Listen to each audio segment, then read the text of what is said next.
Hey everybody, James Brierton here in Charlotte. We'll discuss in a moment where I am and what I'm doing, but first we do have some breaking news just in from the World Meteorological Organization. They're the folks who maintain all of the hurricane names, and they have announced that the names Beryl, Helene, Milton, and John are being retired. That means, as expected, there will not be another Hurricane Helene. Those names, again, Beryl, Helene, Milton, and John being replaced with Brianna, Holly, and Miguel will join the rotation of hurricane names in their place. John will be replaced by Jake.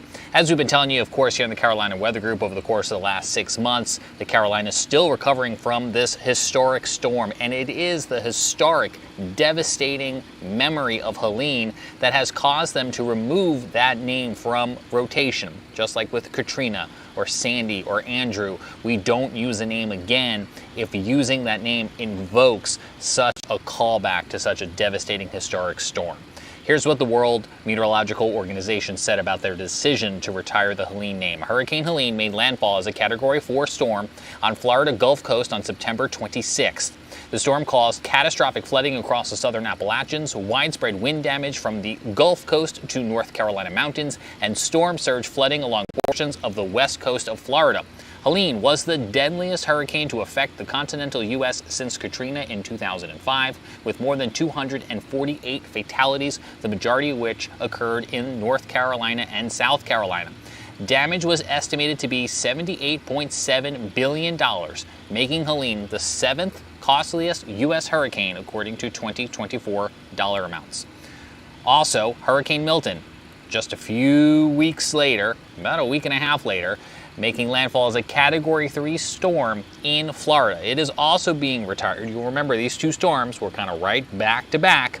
Milton's rapid intensification was among the highest ever observed, and at its peak was a Category 5 storm over the Gulf of Mexico. Milton caused 15 fatalities, 12 of which were in the U.S., with an estimated damage amount of $34.3 billion. I will point out, when we go back to Helene here, we're highlighting it for you, 248 fatalities attributed to Helene.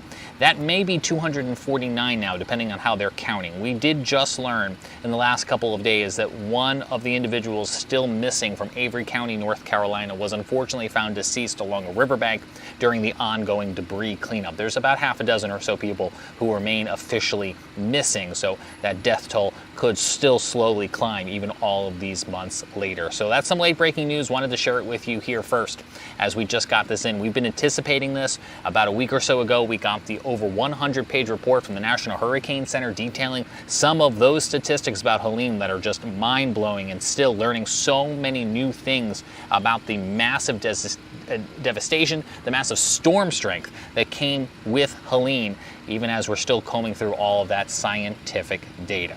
All right, so where am I and what am I doing and why am I dressed like I'm going to a baseball game? Well, I am going to a baseball game. I'm coming to you right now curbside here in Charlotte, North Carolina, because in just a few hours, our friend Larry Sprinkle, WCNC morning weatherman, he's been on the morning show there since the late 1980s. He's been with the NBC affiliate here in Charlotte, North Carolina for the past 40 years. The station is celebrating Larry all week long. He is our guest tonight on the Carolina Weather Group. I had a privilege to sit down with him at the place that we both work during the day to talk about his legendary career, because while he's not leaving the station, he is getting ready to pass his clicker off to Chris Mulcahy, who will take his place as the fixture weatherman on the morning show starting on Monday. So coming your way tonight at 9 o'clock right here on the Carolina Weather Group, my conversation with Larry Sprinkle, putting the final edits on it right now, because we will be at the Charlotte Knights for a 6:30 p.m. game where Larry will throw out the first pitch, and we'll have a little in-game ceremony for Larry at the end of the third inning. If you can't join us tonight in Uptown Charlotte, but you are in the general area and you want to come out and see Larry, as we'll explain to you tonight, you can see him Friday at Amelie's at Park Road Shopping Center from 8 to 10. He will be at the Shield Museum on Saturday morning, and then the Charlotte Auto Fair at the Charlotte Motor Speedway on Saturday afternoon. So lots of opportunities if you're in the area to come out and see Mr. Sprinkle.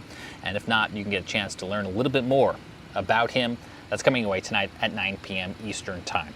But that is it for me for now. From here in Charlotte, just wanted to share that Helene breaking news with you as we continue to keep our finger on the pulse of the ongoing recovery efforts from Hurricane Helene. But for now, from Charlotte, I'm James Brierton.